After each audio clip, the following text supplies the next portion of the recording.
The Strategic Plan 2017-2024 was a novelty of sorts.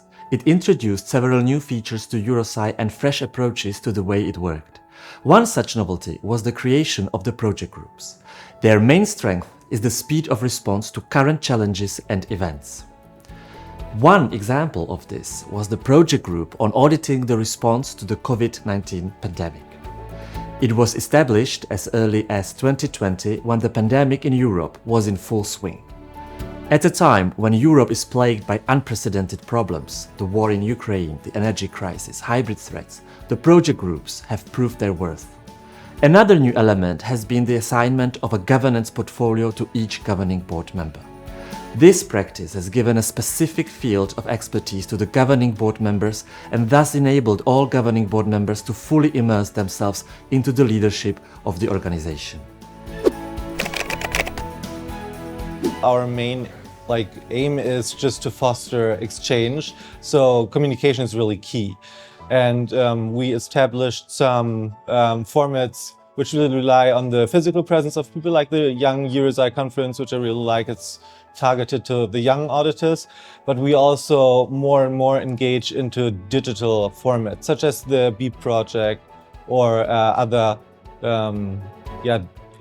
digital formats that make all the content we provide readily accessible. It would be very important to mention not the activity itself, but the form of activity as identified by our members. And these were the webinars, short, concise webinars where you don't spend a lot of time during them, but you get a lot of useful information for your audit work.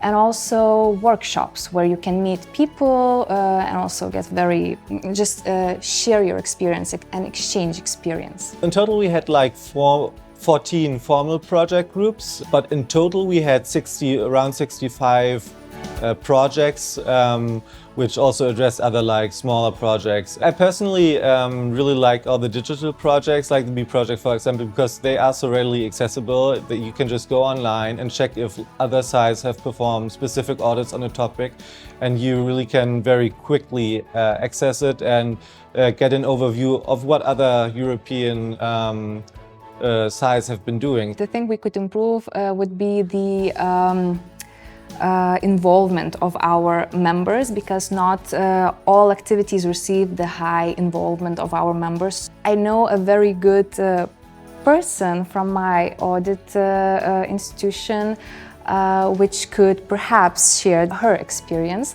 because she organizes webinars and each of them attracts around 100 participants. I think that the form of activities itself attracts, so I think that perhaps we should think how to change a bit the direction of our activities. The key task is bringing the right people at the right time to the right place.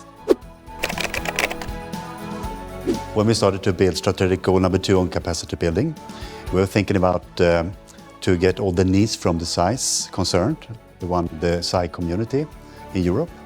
So we used ordinary means. We had a lot of meetings to find out the needs. We had a lot of workshops, seminars, things like that. Also very successful. But after the pandemic, the matters changed. So nowadays we use more electronic and virtual measures. We had 15 projects within our portfolio and 9 are still ongoing. The idea was to have only important and projects that contribute to something. But if I were to name a few, that for sure would be the Audit English project, which is aimed to provide common language to all of us so that we can speak one nomenclature, use the same terminology in our further work. So that would be number 1. I think I will turn to the project of audit methodology meeting. That was created, the first one, 2018, and we continue with that one last year. And that one is about to measure, to discuss and to think about challenges in the methods we are using in the audit.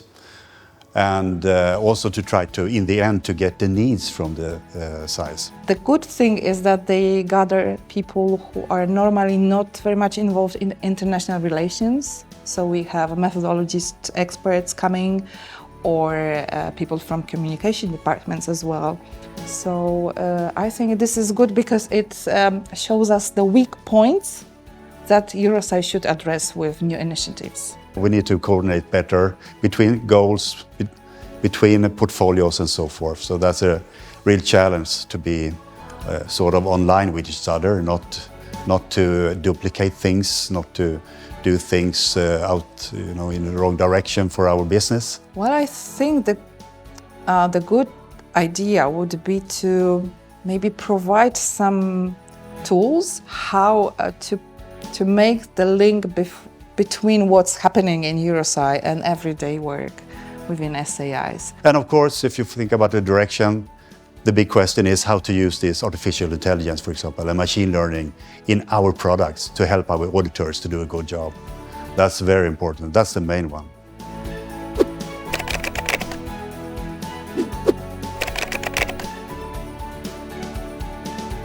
Some of the lessons that we learned from our emerging issues portfolio is the way that we can work together as EUROSAI members, actively participating to be able to really move quickly on issues that matter most to us by working remotely using technology and thinking about the issues that face us all from an audit methodology point of view, from a government's perspective, but also thinking on our feet about how lessons can be applied to other issues. So, for example, moving from COVID-19 to what lessons could we learn about government resilience, how it prepared, how it procured vaccines. There were lots of shared issues between many different aspects of our audit work.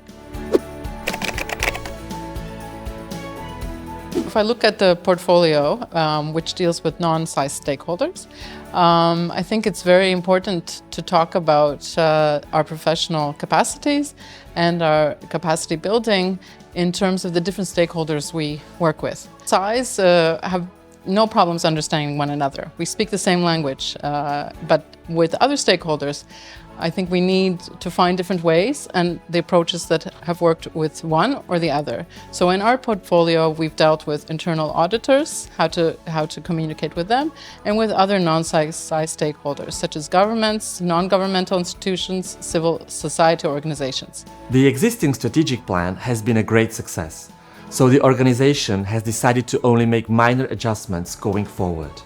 The changes are focused on being closer to the auditor's needs and inclusivity. We want to wish Israel the best of luck with implementing the new EUROSAI Strategic Plan 2024-2030.